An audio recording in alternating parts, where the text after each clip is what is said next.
On September the 7th, 2013, in Kazakhstan, President Xi Jinping made one of the most significant speeches in China's recent history.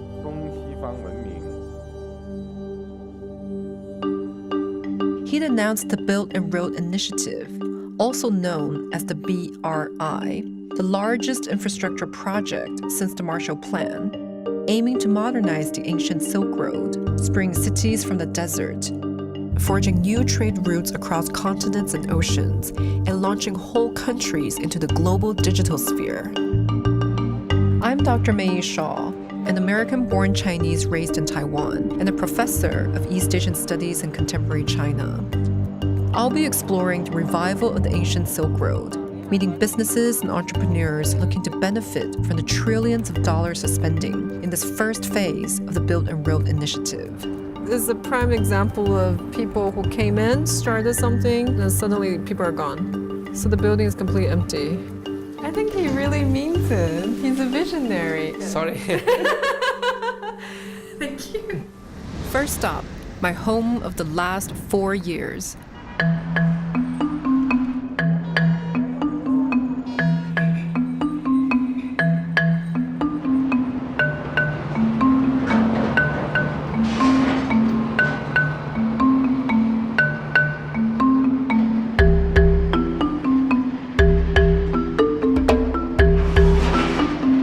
I'm at the beginning of my journey, and this is a perfect place to start.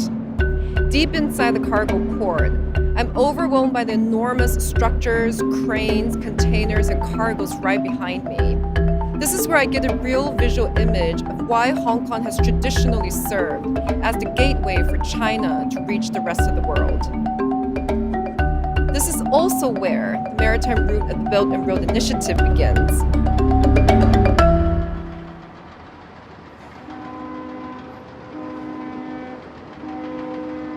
Since Hong Kong was handed to China from the British 20 years ago, it has operated within the one country, two systems framework, allowing the city to do business with the rest of the world, using its pre-handover laws and systems. Some would like Hong Kong to be the maritime powerhouse for the BRI, taking advantage of its international legal framework, savvy business skill sets, and sound financial structures. All this is happening at a time when Hong Kong sits at a crossroads, trying to find its place in the greater China narrative. So, does the BRI offer a unique opportunity? I want to take this question to my students. Hi class, hello, good afternoon. How are you guys doing today? Good? Yes? All right. So today is a little bit of an interesting discussion. We're going to talk about the Belt Road Initiative. I just want to quickly get an idea about how much you guys know about this topic. Filipinos have a deep respect for the Chinese in terms of business. So why won't we not join this big opportunity? Because it's basically like introducing Philippines to the world also. If we are talking about that kind of construction of infrastructure, we have to think about whether technology of the construction works or maybe the safety of the country. I feel that as a financial center, Hong Kong didn't have a business sense, actually. We really can't influence this project, how it will go in any way. But what Hong Kong can do and has always done is that you try to find just your role in a Chinese project, and you try to find out how you can capture profits from this project. So at least for me, this is what I hope and think Hong Kong should do in this situation. But if I'm the business owner in other country like Indonesia or Thailand, I will think about there will lots of Chinese business owners come to my country and set up factories. They have technique, they have money. China has always had this strong sense of culture. Perhaps that is what Hong Kong can actually try to contribute to China. Hong Kong has been considered to be adaptable because they have been dealing with a lot of foreigners. Now that is something that Hong Kong can actually contribute to the success of BRI. Oh, China, this is what you have to do to deal with these people, etc., etc. That's a great, I think, perspective as an outsider looking in. The consensus of my students implies that there are great cultural and financial opportunities available to anyone willing to jump on board the BRI. After all, this is the world's largest infrastructure project since the Marshall Plan, and Hong Kong's international focus puts it in a great position to benefit. But I want to see how these issues matter outside the classroom. And as Hong Kong is expected to be the nexus of the maritime trade routes, where better to start than at one of the city's largest logistics companies? So I'm on my way to Care Logistics. I'm going to meet Mr. Eduardo Ernie, who is the executive director in North China. I'm pretty excited because Care Logistics is something that I think we live in Hong Kong, we see all the time. I always remember their orange and gray logo. It's very iconic. Also, when I was living in China, I see Kerry Center, Kerry Shopping Mall. They run hotels, property management, and so on. So it's a huge, very visible conglomerate group. So I'm really excited about this.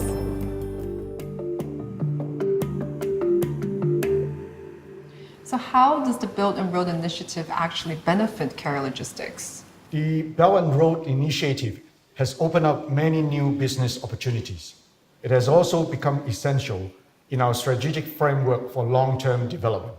With this new initiative, we now have a clear idea of where to expand. We are focusing on the economic corridors identified in the Belt and Road Initiative. What are some of the changes that you have seen at Care Logistics since the announcement of the initiative? One of the top agenda items is to push forward with the BRI, laying the groundwork of long-term expansion, especially across the 6 economic corridors, with 2 strategic acquisitions this year. One of those is a major logistic company in Central Asia. The other is a rail freight logistic company based in Lanzhou, China, with weekly scheduled block trains to Kazakhstan and Uzbekistan. We believe we are probably the only logistic company connecting East Asia to the entire CIS and the Caucasus. So when it comes to your business in North Asia, Southeast Asia, or now Central Asia, do you find it challenging with regards to some cultural or linguistics barriers or challenges? Very much. It's quite one of the most challenging part, especially when you go into this CIS country when they speak Russian languages. A lot of overseas companies use Hong Kong as a hub or as a entry point into Asia. In fact, One Belt, One Road is just a topic that make Hong Kong having more opportunities, because logistics in Hong Kong is still growing, and our company is also growing in terms of bringing Hong Kong to connect with other parts of the world.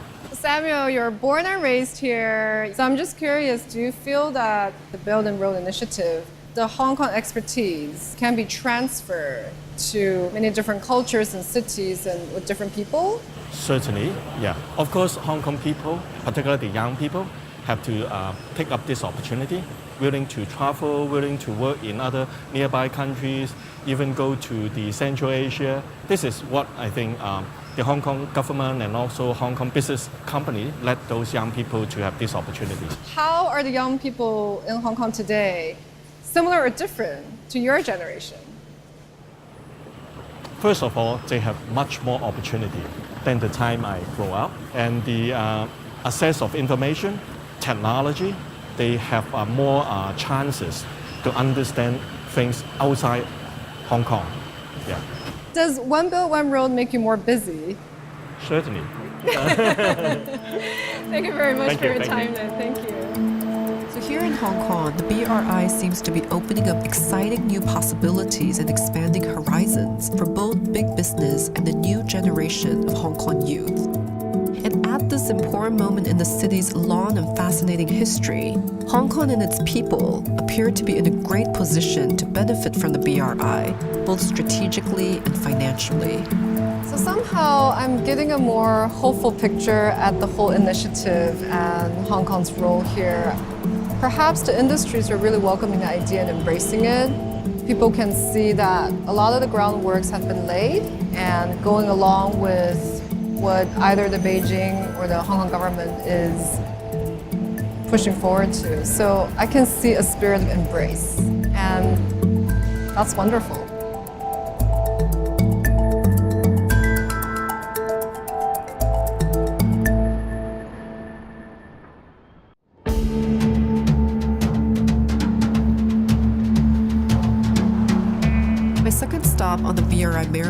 route is Malaysia. Due to its position along the Malacca Straits, it's always been a key country along the route. And recently, China pledged $34 billion into developing Malaysia's infrastructure. But the BRI isn't just about bricks and mortar. And here in Kuala Lumpur, a revolutionary digital project is underway.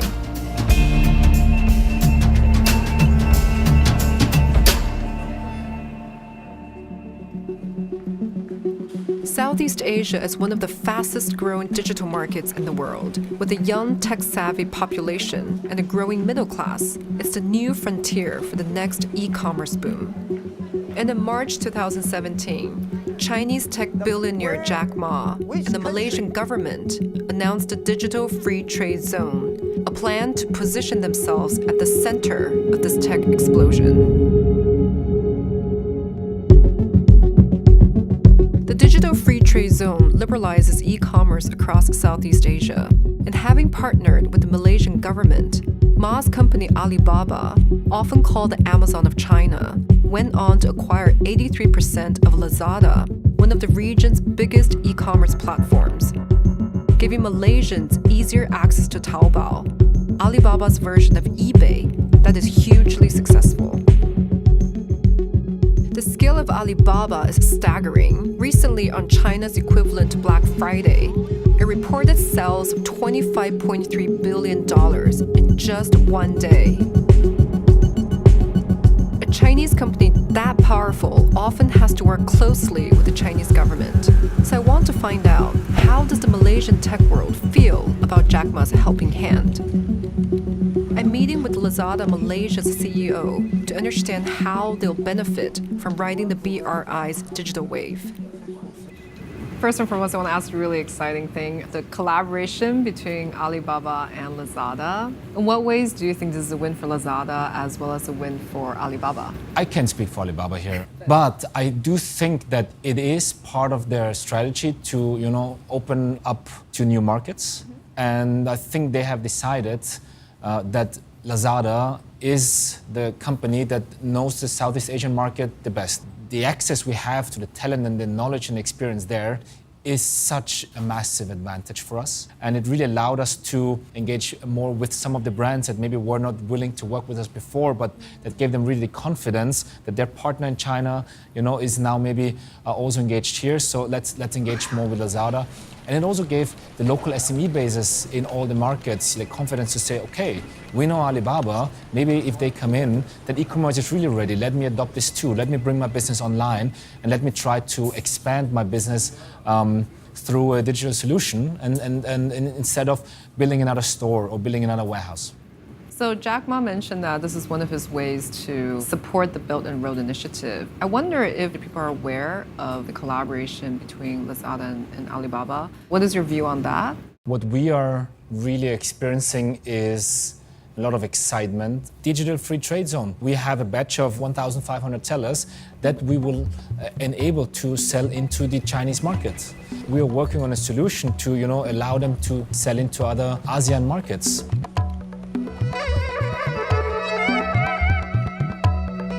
DFTZ is an official BRI initiative aiming to turn Malaysia into Southeast Asia's e-fulfillment hub. The plan is to build cutting-edge, high-tech warehouses in Kuala Lumpur, making cross-region shipments more efficient and affordable. I'm on my way to meet Satish, who owns a company called Russell Taylors that imports and rebrands wholesale kitchen appliances from China. I wonder how he thinks the Lazada-Alibaba partnership could benefit his business. Wow, so this is the warehouse. Do you take the whole space? No, we just rent a few racks in here based on what our requirements are. So walk me through the process here. So these goods arrived from China in a container, and then where does it go next? So from here, we load it up into a truck and we ship it to Lazada's warehouse. So as and when there's an order by a customer, Lazada from their own warehouse will pick our item, wrap it up, and ship it to the customer. It keeps my overheads lower, so I don't have to employ more manpower. And it's also more scalable. So if there's a surge in orders on Lazada, Lazada is the one who has to pick and pack the item, not me. So in a way you can focus on other things. That's right. I see, great. Do you have a market research team? No, actually I do everything myself. Even like designing the instruction manual, designing the packaging of the box. Do you sleep? Let me show you a good. Okay, This great. is the way. Where would you like to sell your things to? Right now we only sell in Malaysia, but hopefully in the next 2 to 3 years we can expand regionally. Whoa! All right, there it is. Oh, wow. This is the Russell Taylor's AF14 air fryer. I love the packaging, actually. So here's a question. So you know that on Lazada now, because of the collaboration with Alibaba Group, they also opened up this Taobao collections. And I wonder if there is another merchant in China selling a similar product on Taobao at a slightly cheaper price. They might become your competitors. Are you worried about that? For my product category, I'm not too worried, but I know for other categories where the restrictions are not so strict, many of the merchants in Malaysia are not too happy about this Taobao collection. Oh, the merchants are not too happy. What about the consumers? Consumers are happy because they get it at a cheaper price. Ah, So that's another tricky part. I see.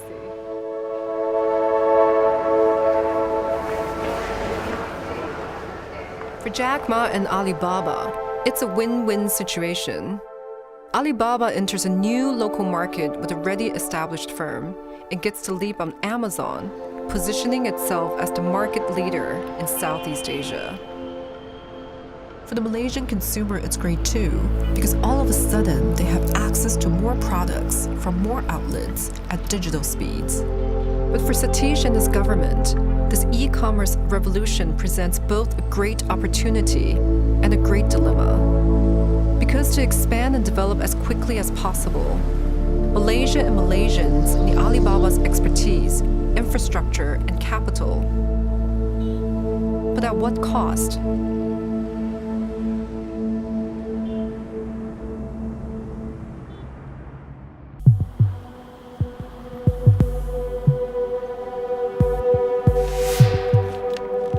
I'm here in Singapore, the third stop on the maritime route.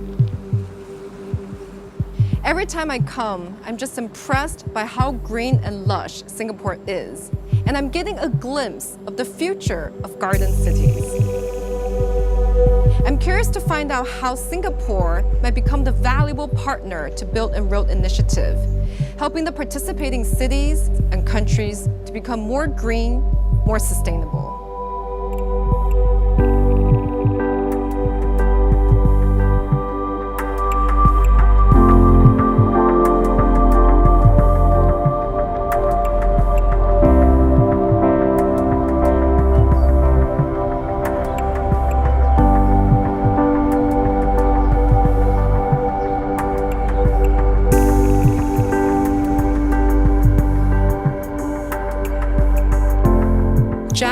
Is an engineer turned entrepreneur who's hoping to radically change how we farm vegetables in rural areas and cities.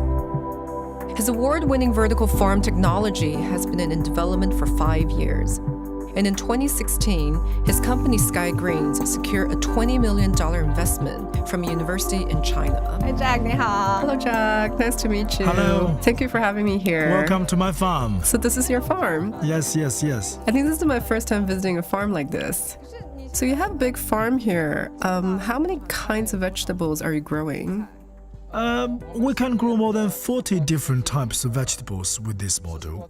Wow, that many. But we are concentrating particularly on 7 types of vegetables. Oh, 7. Such as cabbage, nabai, Chinese cabbage, kale, mizuna, amaranth, sometimes morning glory. Here we also grow lemongrass. Wow, I think this is my first time seeing the real lemongrass. Why do you need to grow lemongrass? Because it can prevent mosquitoes. This is a fish pond? Yes, this is an aquaponic system. What is this? This is tilapia. The tilapia fish can generate ammonium, a nitrogen fertilizer, so our plants can absorb it. At the same time, our plant waste can be used to feed the fish. This is our greenhouse, which has trees of vegetables in it. Oh, so the ones earlier were planted in small pots. Yes. The genius of Jack's system is its sustainability and efficiency.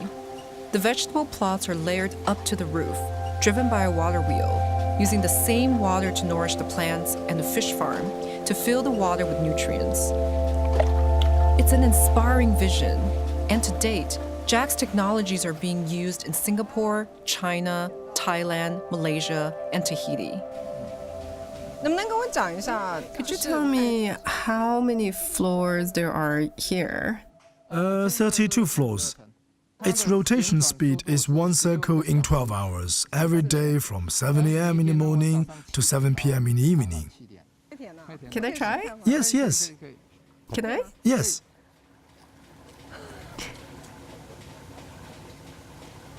Very fresh. Yeah, just harvested. After quitting his manufacturing business in 2009, Jack was given land from the Singaporean government to experiment with. From then on, there was no stopping him. Today, his company Sky Greens not only produces 1 ton of fresh supermarket vegetables every day, but also provides infrastructure and consultancy for any farmers or investors looking to use his high-yield, space-saving, eco-friendly model elsewhere. I want to take it home. I want to bring it home. And this year, Jack's project in Hainan Island, China, yielded its first successful crop. I'm sure you have heard of the Build and Road initiative. Does your business basically have any relationship to that? The BRI initiative is of great importance to me because it passes through Cambodia and Laos. These countries are developing countries. With our system, you can make quadruple use of the land. Right. For example, you have this piece of land, and you only need to plant on 10% of it. And then you can multiply. 10% of this land, and you're free to develop the other 90%. Oh, I see. So on this land, they can do other things without influencing their farming productivity. So why don't we move the village farm into the city? So they can sell their produce in the middle of the city. So when you're meeting other business leaders or professionals with expertise in Singapore, do you feel that they share the same vision, or have they talked about it? If our generation doesn't care about the earth, it cannot grant survival of our next generation. I communicated with many experts, not only from Singapore, but also from several other countries. And any and all contributions are not just made by one person, but all of us together, to bring benefits to the whole earth. So I'm not alone on this. Everyone is contributing. Okay. I think he really means it. He's a visionary, and this is really what you want to do, right, Jack? Yes. But do you find that you're not alone on this journey? But I'm sure the people journeying along with you is not huge. But are you finding a few partners and friends? Yes. Sorry. I'm sorry. I'm having a little bit of tears as well. I feel that Jack is moved to tears because he's really sharing with us the fundamental vision and what is really motivating him and supporting him to do what he's doing. But the journey is a long and a tough one. It's tough. It's tough. Yes, it's tough.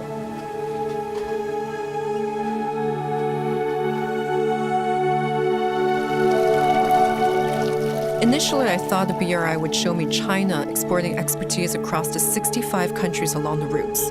But meeting Jack has turned that expectation on its head, because he's exporting his knowledge back to China, helping them to overcome environmental issues caused by the rapid development and urbanization that the BRI will inevitably create. With the persistence of green entrepreneurs like Jack, and China looking to take the lead in green technology, I'm hopeful that the BRI has the potential to help spread sustainable solutions throughout all the regions it touches, shaping a healthier future for our planet.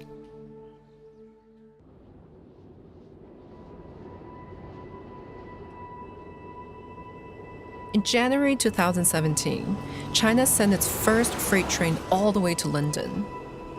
Taking 18 days, half the time it would take to go by sea, it marked a major point in the development of the Belt Route. The Belt Route is not just the construction of one railway track, but the development of 6 economic corridors throughout Central Asia, the Middle East, and Europe, bringing together 65 countries through major infrastructure projects under the banner of the New Silk Road. A long way from the modern cities of Hong Kong, Kuala Lumpur, and Singapore, I've come to see where it all starts, deep in the isolated steppes of Kazakhstan, where one of the BRI's most ambitious and risky projects has begun.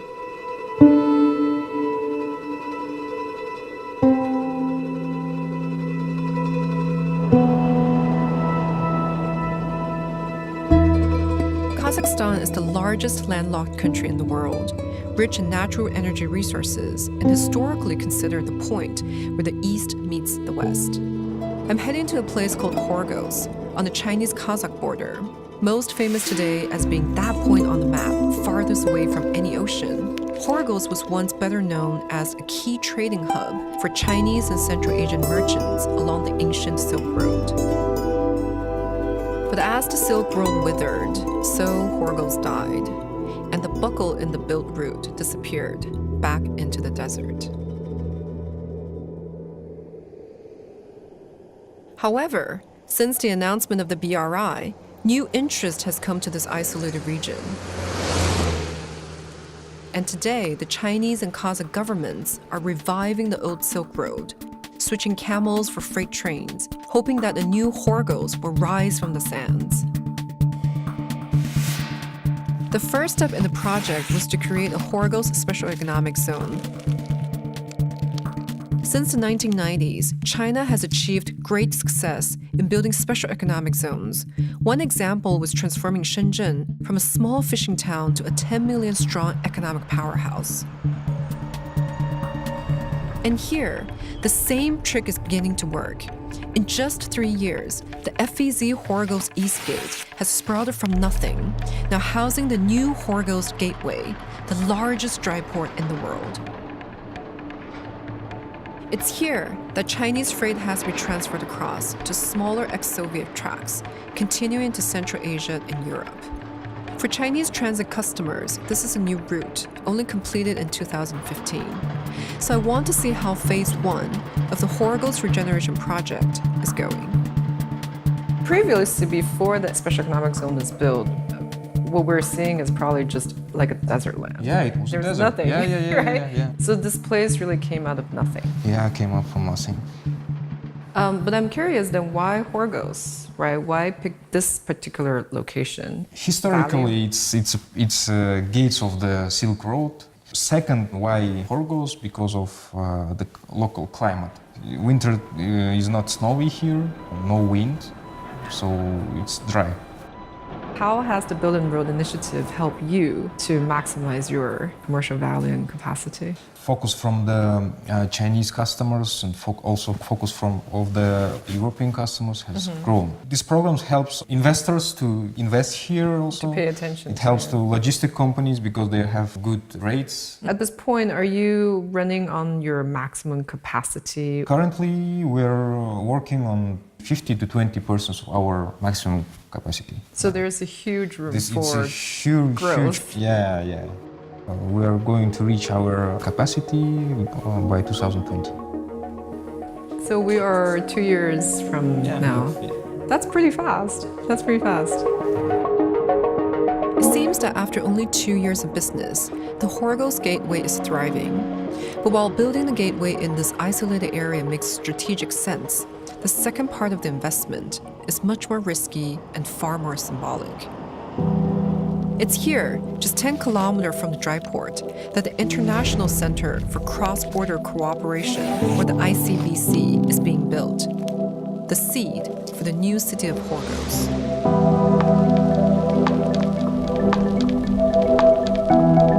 The ICBC is currently an area of 800 hectares split across the border, with separate Chinese and Kazakh sides, each country responsible for its own area. Taking advantage of its special economic privileges, it initially became a trading hub for small-scale merchants peddling goods across the border. But as the project matures, the The investors hope that these conditions will lead to the explosion of a new megacity here in the desert.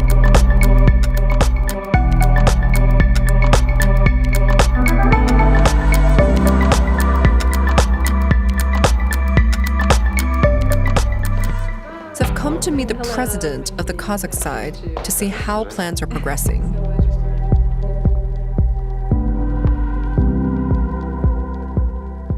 Людей, которых мы хотим сюда привлечь, здесь 3 категории людей мы привлекаем. Это инвесторов, которые строят, людей, которые хотят заниматься здесь бизнесом, и туристов, которые хотят посетить МЦПС. Когда МЦПС только начинал работать, то первые туристы, заходившие из Казахстана, это были люди, покупавшие китайские товары с целью перепродажи. Но сейчас ситуация кардинальным образом стала меняться. А здесь и логистика. Здесь мы именно работаем на туристов и на бизнес-круги для встреч. Вот. Цирк начинает в этом году, будет начато строительство, и другие интересные туристические объекты. С делегацией из Таиланда, которая хочет строить тайский культурный центр, где будут тайский бокс, тайский массаж. Здесь только вот именно акцент туризм.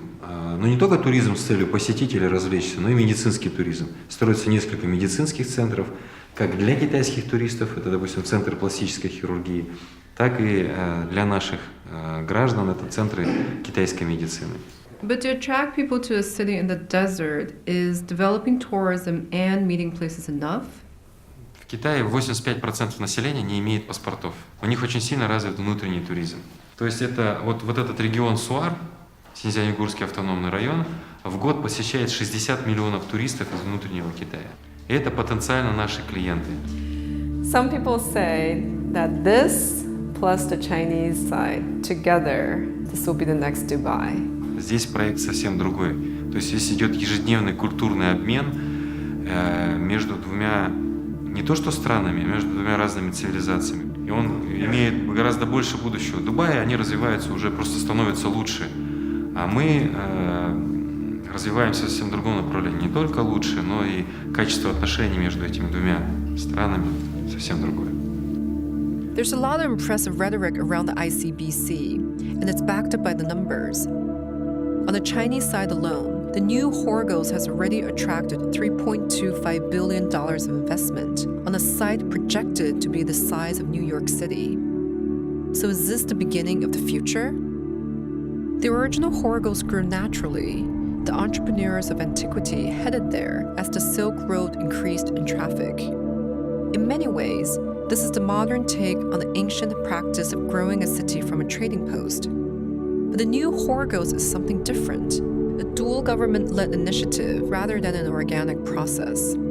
So traveling across this underdeveloped countryside begs the question, is it possible to manufacture a new city and a new economy in the middle of nowhere?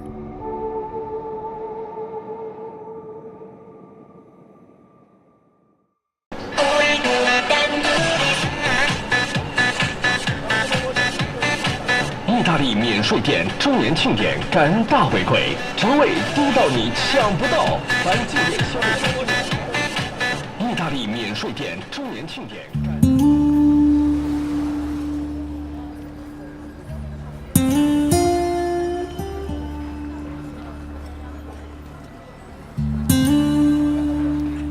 Walking through the ICBC, the first thing you notice is that it's almost all one-way traffic.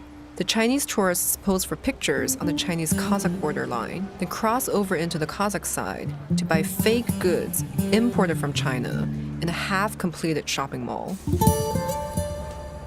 Followed by more photos with a few local Kazakhs dressed in faux traditional clothing, or a tour of the area in a golf cart. With 93% of Chinese having no passports, creating a visa-free tourist destination seems like a smart plan. But the ICBC feels like an easy mixture of first-based tourism and low-level commerce, rather than the beginnings of the next Dubai. At the center of the ICBC is the border crossing. So as you can see on the ground, there are two lines. The blue line on this side represents Kazakhstan. The red line represents People's Republic of China. And you see a lot of Chinese tourists just standing here, taking pictures of people standing right between the two lines. It's quite the same. The idea is for the Kazakh side of the ICBC to be finished in 2018. But from what I can see, the target is unlikely to be met because outside the center of activity, the Kazakh side is one huge building site. The City of Dreams is still being constructed, slowly, in the middle of a desert. I've come to meet two Kazakh businessmen who once lived in China. They're building a complex on the Kazakh side, and I would like to see how their investment in the new Horgos is developing. What is this place? What is it trying to be in the end? Entertainment. Entertainment, leisure, shopping centers. So this area is our 3-star hotel and commercial center project. The hotel has 5 floors and more than 180 rooms. The commercial center has 3 floors, including the basement. So when will you finish? In 2018. The end of 2018. Currently, every year we have almost 5 million visitors from China. So, if that is the case, we will be able to build it all up really quickly. Did you have any worries or hesitations at first? Of course, we were worried when we decided to do it for the first time. Initially with problems around the plans, and then later the problems of constructing, fundraising and selling. Those are all issues.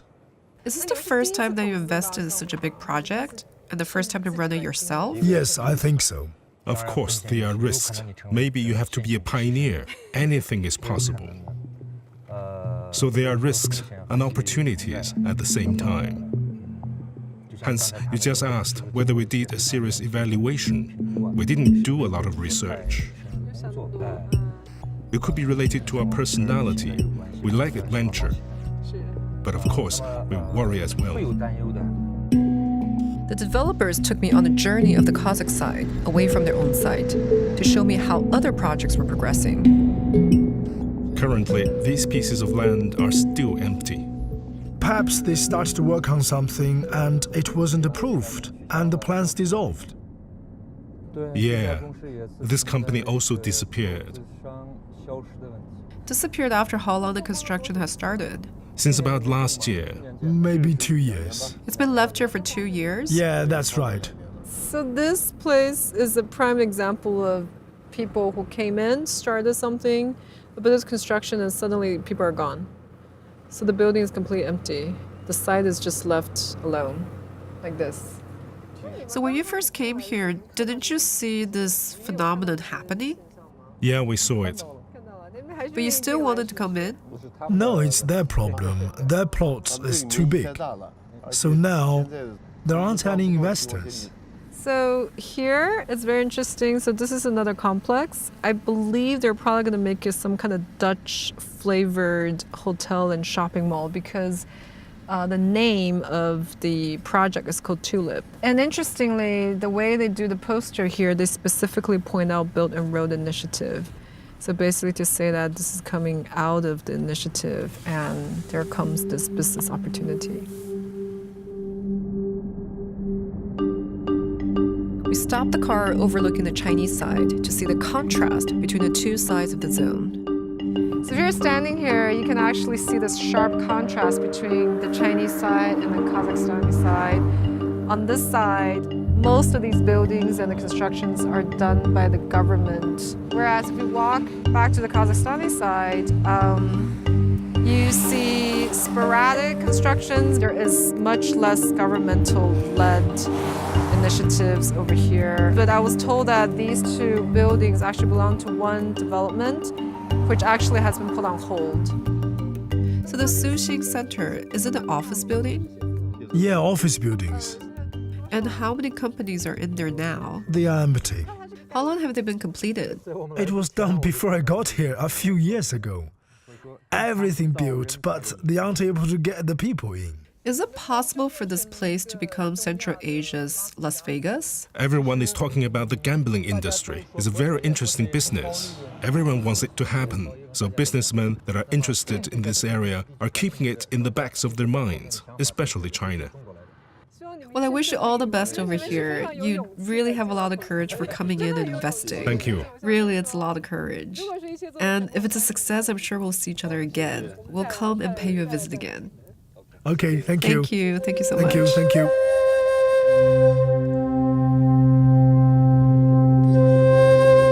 How the new Horgos will eventually look is still open to speculation. The 2018 launch date does seem like a pipe dream. I'm curious to see what this place will look like in 10 years. Will it be a thriving metropolis? Or will the new Horgos slowly return to the dust?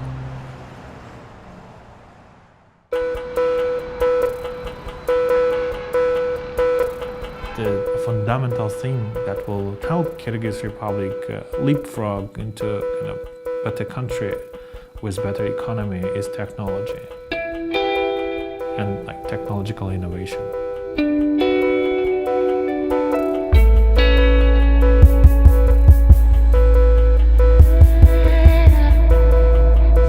For the last leg of my journey, I'm heading to Kyrgyzstan, one of the poorest republics in the former Soviet Union. Traversing across the spectacular but barren steppes, I wonder how will the BRI invest successfully in places as isolated and underdeveloped as this.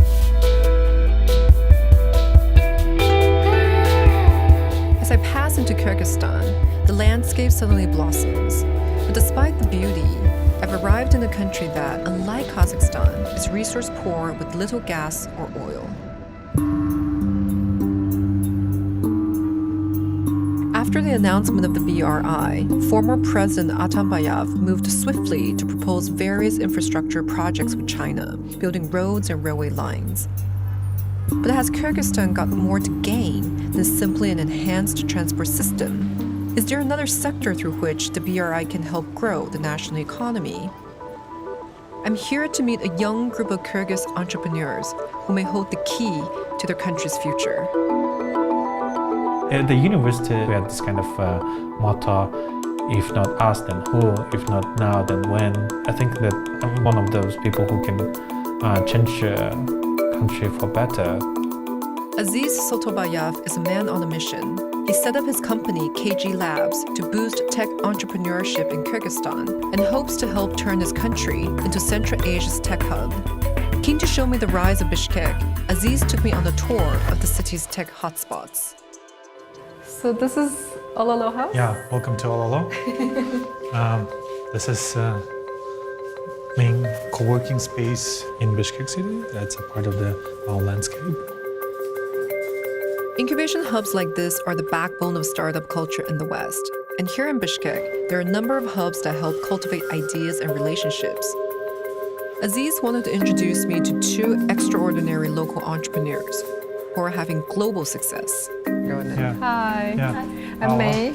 She is CEO of MadDevs. Oh, I think I met the right person. MadDevs is a developer outsource company that has clients all over the world, from Singapore to Silicon Valley. Close to home, it has developed the systems for Namba taxis and Namba food, Kyrgyzstan's answer to Uber and Deliveroo. He has some best developers in the US, Silicon Valley. Yeah. How do you compete? We are much cheaper. Aha! Yeah. You're much cost cheaper. advantage. By how much? Maybe 3 or 4 times. But then you can provide almost the same quality of work and service. In most cases, even better. Even better? Absolutely. How do you get people to be so good?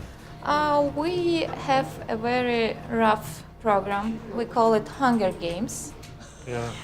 We collect people, those who want to become a good developer. We prepare for them a very hard program. In most cases, impossible, actually, you know. And the strongest ones, they become actually the ones that we finally start to call people.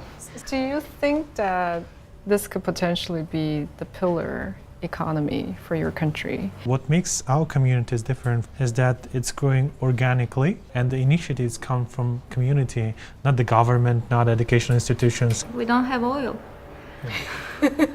That's our competitive advantage. We just have to use what we have. Our brains. Our brains, yes. Across the hall is another impressive Bishkek startup. Created by Aybek Esengulov, MakeUseOf.com rapidly grew to become one of the most successful tech sites in the world, averaging 45 million hits per month. This is a global operation, basically, but the idea started here in Bishkek. Yeah. Now that is just mind-blowing. I guess a lot of your users don't even expect that. This is from Bishkek. Yeah, it's a nature of our country. Most of us are entrepreneurs. There are not many people working in government jobs, but a lot of people are running some kind of small business. Right. So among the young generation, they are now considering to start that small business in the area of IT. So I don't know how familiar you are with China's One Belt, One Road project. Do you think that could potentially bring any change of landscape in your industry? Generally speaking about China, we don't know much about that ecosystem because it's closed. But they have some of the most successful business models for the IT startups ever made. Like they have WeChat right now. Even here in Bishkek right now, there are startups that are trying to replicate the WeChat.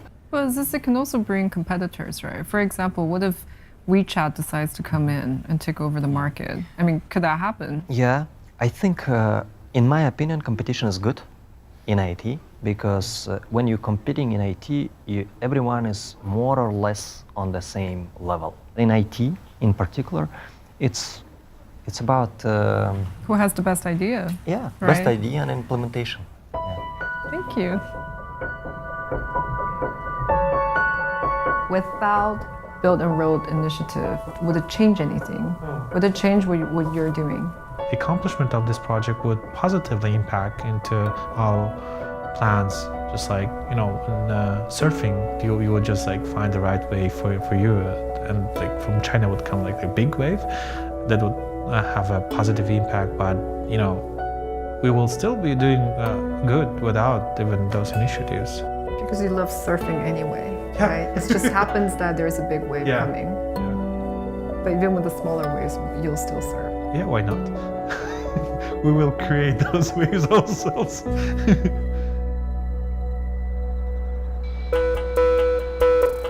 So the tech industry in Kyrgyzstan looks vibrant and healthy, and along with the BRI, its digital future should only grow.